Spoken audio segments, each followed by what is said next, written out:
بسم الله الرحمن الرحيم، والصلاة والسلام على أشرف المرسلين. يسعدني بداية أن أرحب بكم جميعا وأفرد بالترحاب معالي وزير الشباب والرياضة سي عبد الرحمن حماد وسي يوسف تازر باعتباره أحد الفاعلين في الإعلام الرياضي، وكذلك سي محمد لوبار رئيس سلطة الضبط اللي هو موجود معنا، وكل ضيوف مدراء المؤسسات الإعلامية، أساتذة جامعيين مختصين في القانون، وبدون أن ننسى ممثلي البرلمان بغرفتيه، رئيس لجنة الشباب والرياضة في المجلس الشعبي الوطني، وكذلك وجهنا الدعوة إلى رئيس لجنة الشباب والسياحة في مجلس الأمة، والعديد من الأساتذة في القانون أو محامين في القانون في الرياضة، منهم الأستاذ الدكتور وليد عقون. والشكر كذلك والترحاب موصول إلى جميع مدراء المؤسسات الإعلامية، رؤساء التحرير، رؤساء الأقسام الرياضية، وكل الإعلاميين وكل الحاضرين معنا اليوم. في الحقيقة أنا سعيد جدا لهذا اللقاء اللي هو المرة الثانية ألتقي فيه مع الرياضيين. المرة الأولى كانت في جلسة خاصة عندما كنا نتحدث عن تعديل الدستور، وحينها كنا تحدثنا كثيرا عن الإعلام الرياضي ومكانة الإعلام الرياضي في الدستور، مكانة الرياضة في الدستور، وغيرها من القضايا التي أثرناها أعتقد في هذه القاعة بالذات. يوسف، في هذه القاعة بالذات. اليوم هي المرة الثانية التي ألتقي فيها مع الإعلاميين الرياضيين، وهذا اللقاء لا ينبغي أن يفهم بأنه لقاء يعني يستهدف قضية خاصة أو شخص خاص أو غيرها من الأمور التي قد تفهم بالنظر إلى السياق الذي جاءت فيه الندوة.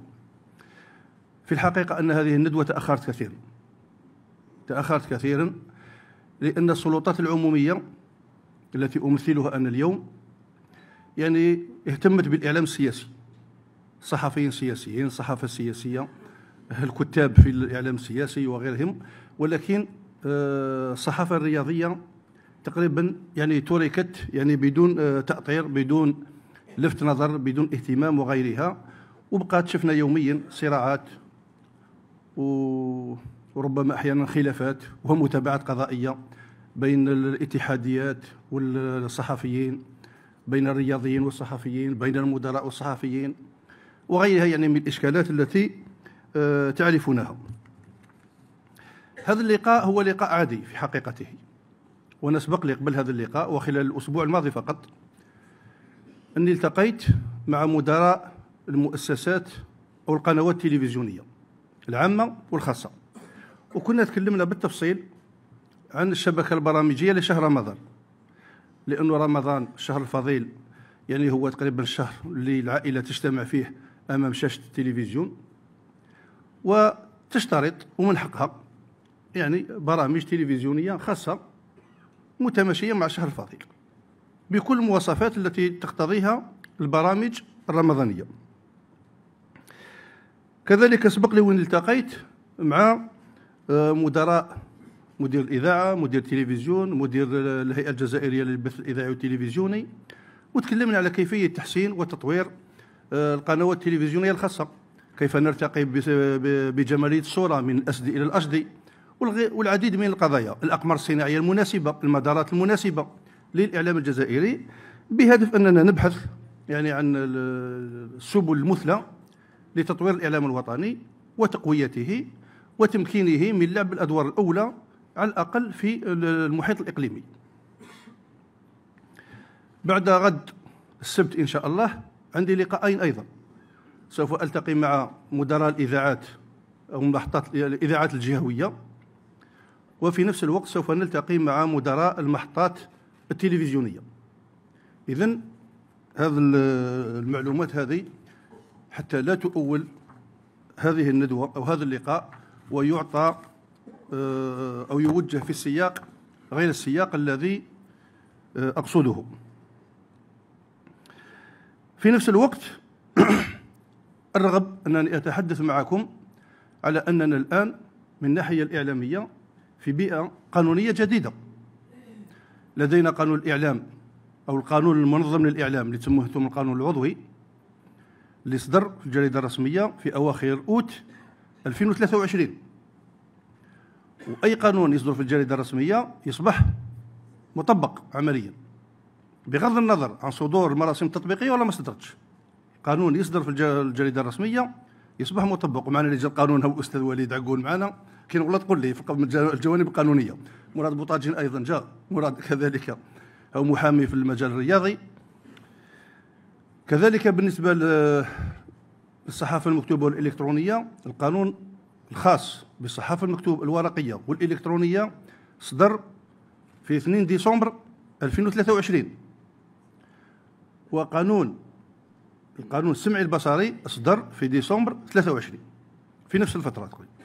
وبالتالي احنا ملزمين كإعلاميين باحترام القوانين. وأنا كل تخوفاتي، وهذا الانشغال رفعته أيضا مع زملائكم، مع مدراء القنوات اللي استقبلتهم في الوزارة أكثر من مرة. الوزارة مفتوحة على مدار العام، يعني ممكن يكون يبلغوكم المدراء موجودين كم مرة التقيت معكم، مدراء القنوات، مدراء المواقع، مدراء الصحف، مدراء المطابع، ما خليت حتى واحد. إذن الوزارة مفتوحة، وبلغتهم باللي القوانين لابد أن تحترم وتطبق. نكتشف أحيانا أنه الإعلاميين اللي هم معنيين أوائل بالقوانين ما قراوهاش، ما قراوش القوانين بكل أسف. وبعدين نهار سيحدث يعني تحويل الصراع أو نقل الصراع من المجال الإعلامي إلى المجال القضائي، الإعلاميين يولوا في مأزق، ومن بعد ندخلوا في الوساطة واسمح لي وما يعرف واش إلى آخره. المفروض إذن أنا من خلال هذه الندوة أدعوكم إلى مطالعة أو الاطلاع على قوانين الإعلام. هذه الشيء الثاني. وقبل ما نروح في ما أردت قوله أيضا، لا ينبغي أن تفهم كذلك هذه الندوة على أنها محاكمة للإعلاميين الرياضيين. احنا شركاء، وأنا إعلامي وكتبت حتى في الرياضة أعتقد كان عندي كتيب في 2009 كيما انتم كيف ولو أنه هو رياضي مغلف بغلاف سياسي.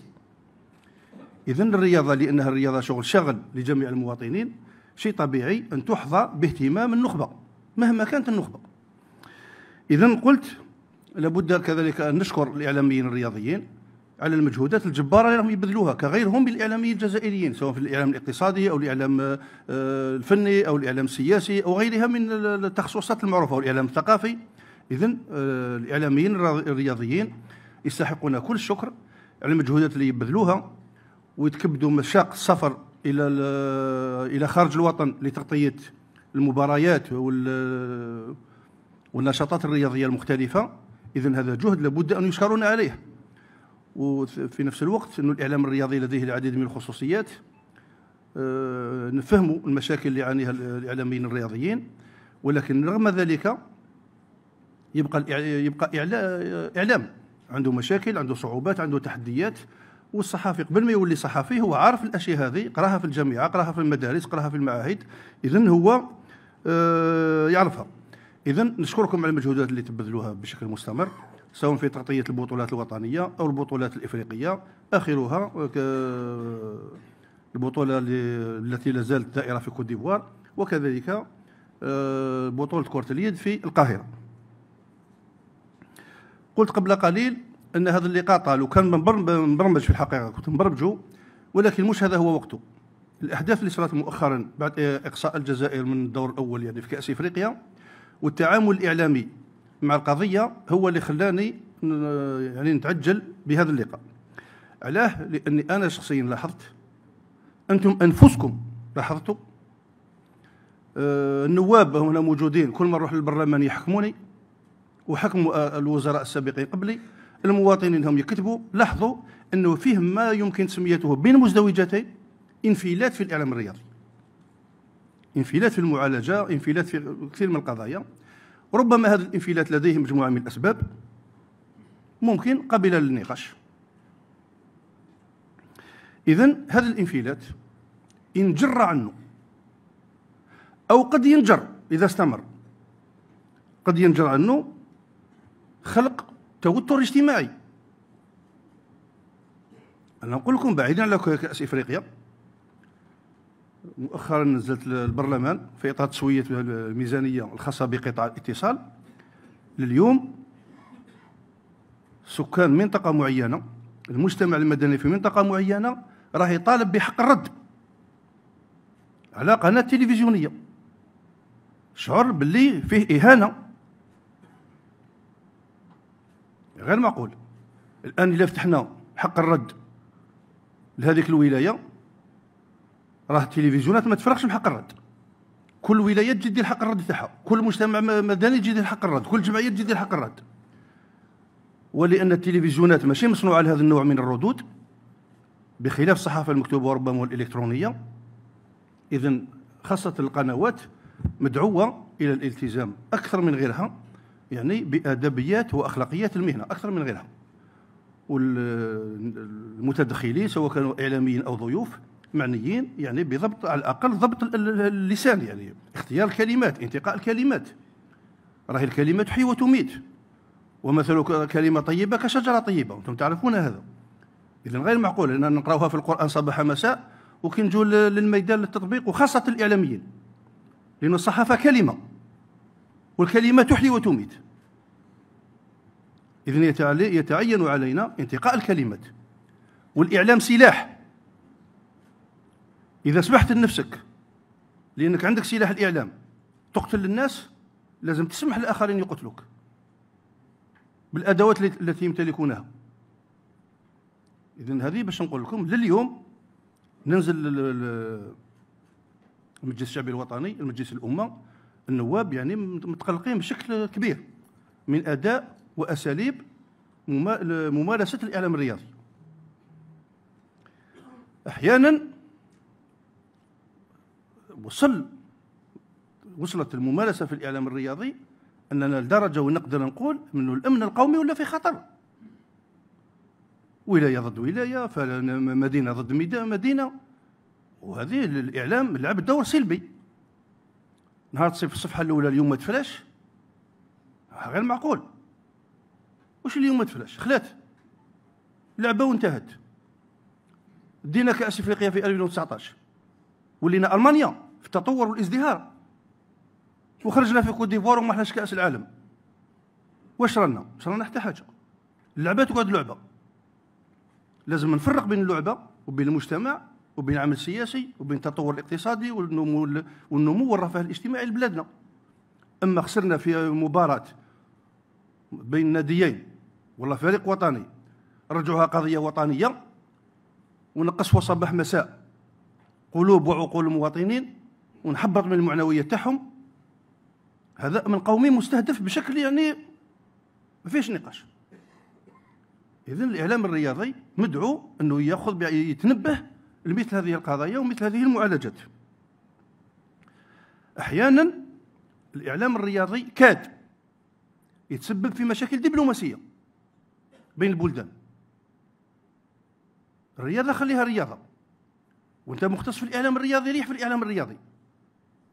ما هي مبررات أنك تتحول من الإعلام الرياضي إلى العلاقات الدولية؟ ما هي مبررات تستهدف دول؟ لا، إذن الأمور راني كي نقول لكم انفلتت، راني عارف أنها انفلتت. وبالتالي هذا اللقاء اليوم هو دعوة للإعلاميين الرياضيين أن كل واحد يمارس الإعلام كما ينبغي أن يمارس، ونتوقفوا على هذه الأشياء التي قد تؤدي إلى ما لا يحمد عقباه داخليا أو في علاقة الجزائر مع دول الجوار.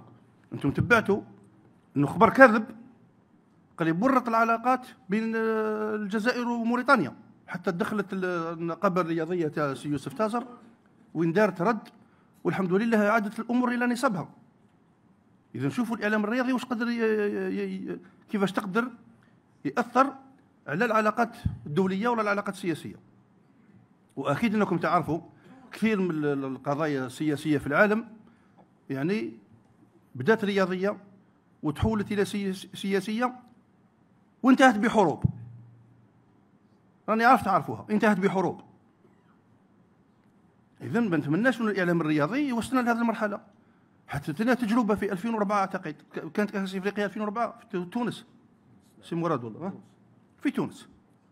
المعالجه الاعلاميه باش ما نقولش غير انتم، يعني نقول الاعلام الرياضي راه ينفلت منذ مده ما اهتميناش به. في تونس كذلك قريب تسببونا في ازمه مع تونس، هي في 2004. اذا وفي العديد من المحطات، وتعرفوا القضيه تاع 2009 ايضا في درمان، ولو انه مش الاعلام الجزائري متسبب، ولكن للتدليل على كيف انه الاعلام الرياضي يقدر يؤدي الى ازمه في العلاقات الدوليه. اذا لازم الصحفي في الاعلام الرياضي لازم يدرك انه اعلامي وينبغي ان يكون مسؤولا. وعلى هذا الاساس حبيت ندير معكم، راهي تخلطت لي بين وزير وبين استاذ جامعي نولي الاصل. اذا كاين مجموعه من الملاحظات اللي ماذا بيا نقولها اخويا وتقبلوها مني اخويا.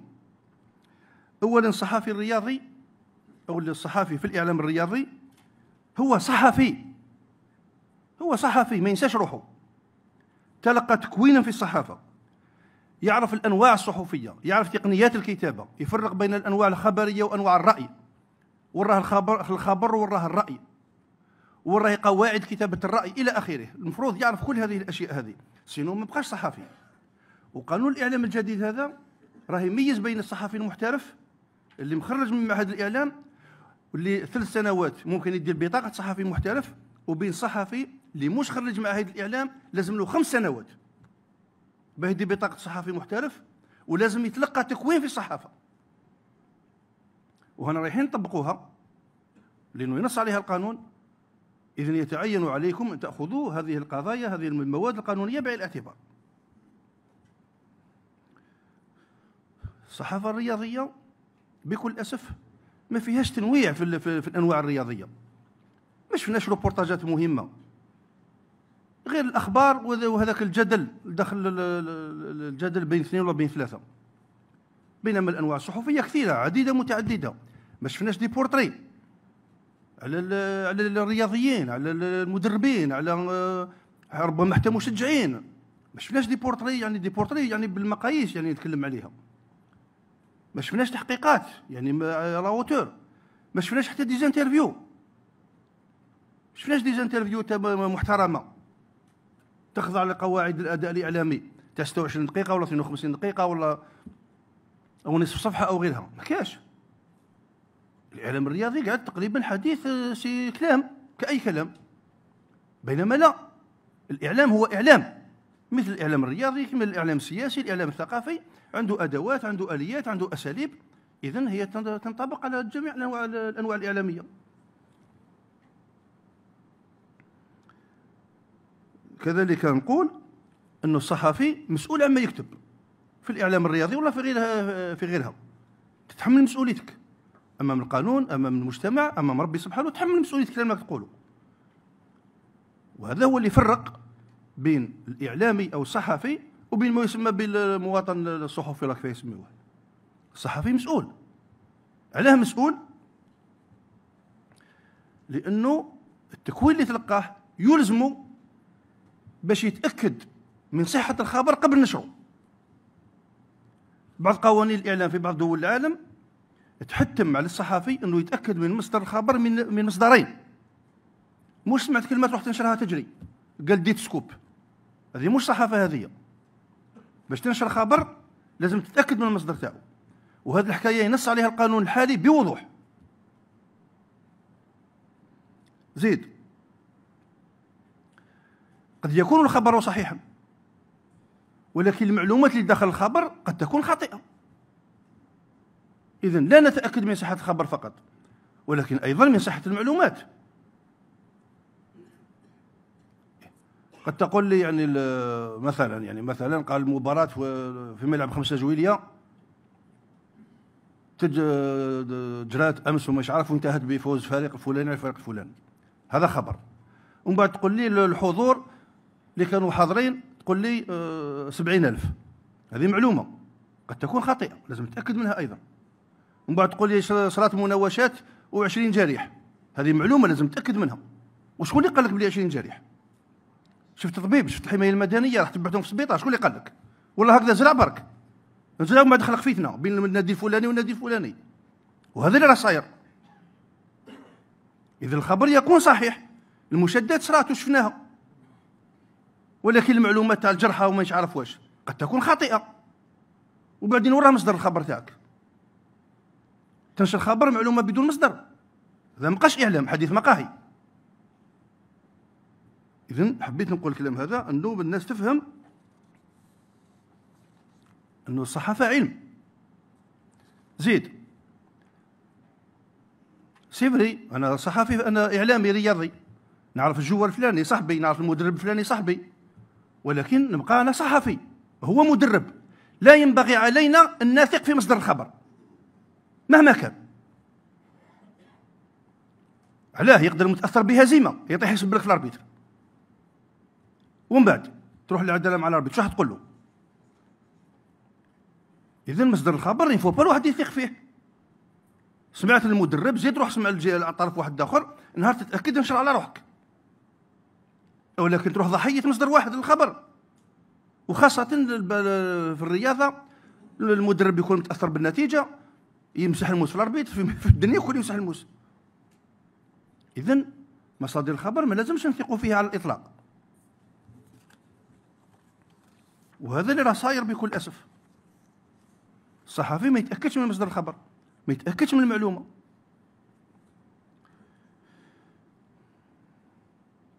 أحيانا من باب المسؤولية، لا نقول الصحفي مسؤول، من باب المسؤولية نضحي بالخبر ما نشروش، ولا نشر الخبر ونخلق فتنة أنا بين نادي ونادي.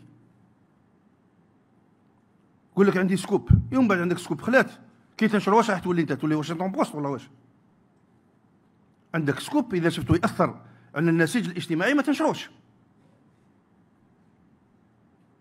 عندك تصريح وخطير إذا شفتو يأثر على البلد ما تنشروش يا أخي، والله يخلق فتنة بين العلاقات الدولية ولا مش عارف. إذن أحيانا من باب المسؤولية أنني أضحي بمصدر الخبر بدل نصل الخبر ونخلق أزمة.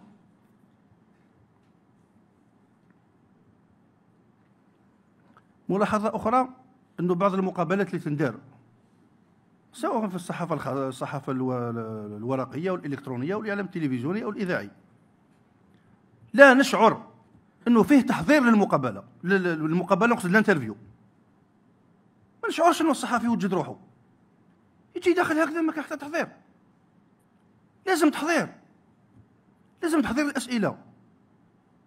علاه تحضير الأسئلة؟ لأنه الصحفي هو قائد السفينة، هو اللي يقود المقابلة الصحفية، هو اللي يوجهها. يولي يجي الضيف تاعك يولي يتحكم فيك ويقول واش اللي يحب ويوجه مجرى المقابلة كما يحب. ما انت هو الصحفي، وانت هو اللي استضفته، وانت اللي عندك أهداف المقابلة واش راح تحقق منها. بكل أسف نشوف صحفيين يدخل البلاطو ما تحسش كاع عنده باللي ورقة كاع ماشي محضر، خلاص تشعر انه ماشي محضر. إذن هذا ما ليس من الإعلام، هذا ولا حديث ولا قسرة. الإعلام علم وفن، أما ورانا رانا نشوفوه تقريبا رانا نشوفوه قسرة، والقسرة ما نقلوهاش في التلفزيون وما نقلوهاش في الإذاعة وما نكتبوهاش في الصحف. القسرة تريح قسرة في القهوي. نقطة أخرى مهمة، أحيانا نلاحظ أنه الإعلامي الرياضي الصحفي الرياضي يولي مدرب. أنت مش مدرب، ما قريتش التدريب، أنت عندك شهادة مدرب ما عندكش، عندك شهادة صحفي أبقى صحفي. أحيانا يولي جوار، أحيانا يولي أربيتر حاكم، وفي بعض الأحيان يولي قاضي يتهم ويصدر الحكم وكلش. خرجنا كاع المهام تاعنا. إذن يتعين على الصحفي أنه يبقى صحفي.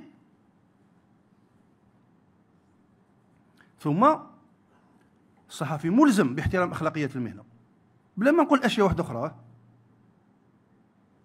أخلاقيات المهنة أنت ملزم باحترامها، ولو أنه الصحفي ما يروح للصطاد يروح فيه هندام، الناس كيشوفوه يشعروا أنه صحفي،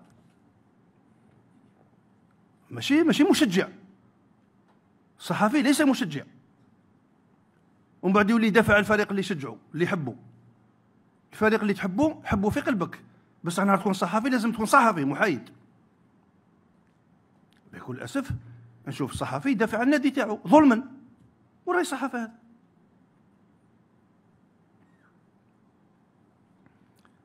كذلك الصحفي ملزم باحترام الجمهور.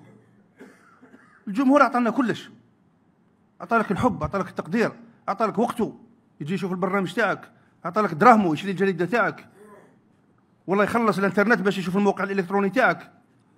اذا الجمهور اعطانا كلش، احنا لازم نرجعوا شيء للجمهور هذا. الجمهور ما يطلب منك والو، يطلب منك تقديم المعرفه والمتعه، تقدم له المعلومات، تقدم له الاخبار، تقدم له التحاليل، تجيب له النجوم الرياضيه تقدمها له، تستجوبها، دير لها دي بورتري. اذا المعرفه والمتعه. المتعه نقصد بها الاسلوب، التحضير الجيد، الاعداد الجيد. ما هي لا تجني الاعلام لا والو، ولكن انتم انفسكم تراقبوا. ما فيهش كل هذه الاشياء اللي نقول عليها غير موجوده. اذا نحن بحاجه الى الارتقاء بمستوى الاداء الاعلامي الوطني. كذلك الصحفي ملزم، سواء كان في الاعلام الرياضي او في غيره، ملزم باحترام الحياه الخاصه للناس. يا دوك السيد تيلا بيناتي ما ماركاهاش، ومن بعد تروح تجبد له العائله تاعو انت، وصرات ومن بعد لعبنا وخسرنا، تروح الحياه الخاصه تاعهم تنشرها في لي جورنو. انت ملزم باحترام الحياه الخاصه للناس، مش لانك صحفي دير واش حبيت. وشي نقطه واحده اخرى، أن الصحفيين يعتقدوا بالتدخلات والكتابات إلى آخره أنهم يحلوا مشاكل الرياضة كل. أنت صحفي لست مطالبا بحل المشاكل، أنت تكتب على المشاكل الموجودة، تنتقد الواقع، دير حملة، العنف في الملاعب، مش عارف أنا شراء الماتش، دير حملة على روحك. ولكن كاين الجهات المعنية هي اللي تتدخل. أما أنت ما تروحش تعد النادي الفلاني ولا المدرب الفلاني ولا تقول له نحل لك المشكل تاعك. هذه مش خدمتك، هذه انت خدمتك تكتب على المشاكل اوكي، ولكن ما توعدش الناس انك تحل المشاكل تاعهم. نقطة أخرى، نلاحظ أنه فيه استسلام الصحفي، استسلام للإنترنت وشبكات التواصل الاجتماعي. والصحفي بدل ما يروح هو يتحرك، هو اللي يجيب المعلومة، هو اللي يتأكد من مصدر المعلومة قبل ما ينشر المعلومة، ولا ضحية ما ينشر في شبكة التواصل الاجتماعي. يجيبها من الفيسبوك، يجيبها من تويتر، يجيبها مش عارف منين وينشرها، ما على بالو المصدر تاعها منين جايه، مش يعرف خلاص وينشرها. استسلام تام. احيانا ماتش قدامك 2 مترات عليك، تروح تجيب لا فوطو من الانترنت، وراه الاعلام هذا يبان. نغلقوا الاعلام الرياضي ونروحوا خلاص نروحوا الانترنت. وعلاش؟ اذا هذه الامور هذه تبدو اللي قلتها تبدو تافهه او تبدو بسيطه او تبدو معلومه، ولكن مهما كانت ماناش نطبقوها، ما خذيناش بها، وبالتالي ولات مهمه. على هذه حرصت في عجاله باش نوضح هذه الاشياء هذه.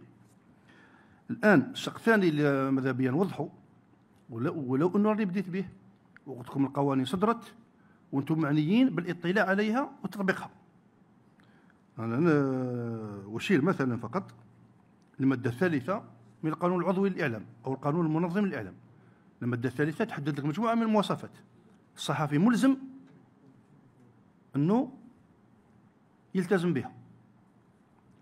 كاين المادة 16 والمادة 17 اللي تحدد من هو الصحفي المحترف ومن هو الصحفي. زيد القانون الأساسي اللي إن شاء الله يخرج قريبا يزيد يحدد بوضوح من هو الصحفي.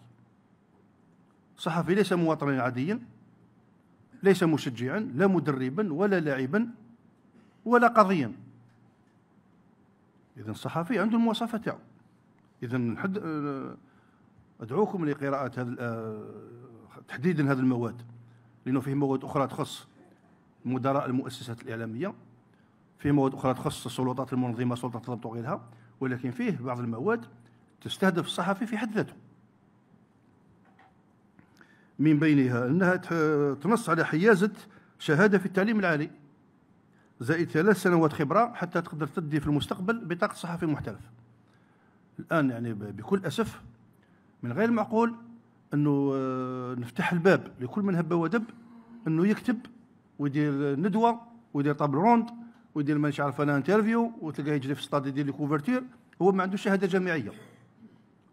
يا خويا باش تخدم في الاعلام لازم عندك شهاده جامعيه في الاعلام. كاش علاه انا نروح يخلوني نولي طبيب، انا يخلوني نروح ندير عمليات جراحيه، انا ما يخلونيش. وكيف انا اي واحد يجي يولي اعلامي انا اللي يجي يكتب؟ وهذا هذه الرساله موجهه لمدراء المؤسسات الاعلاميه، ماشي كل واحد يجي يدير ندوه صحفيه ولا يدير ما يعرف واش. والله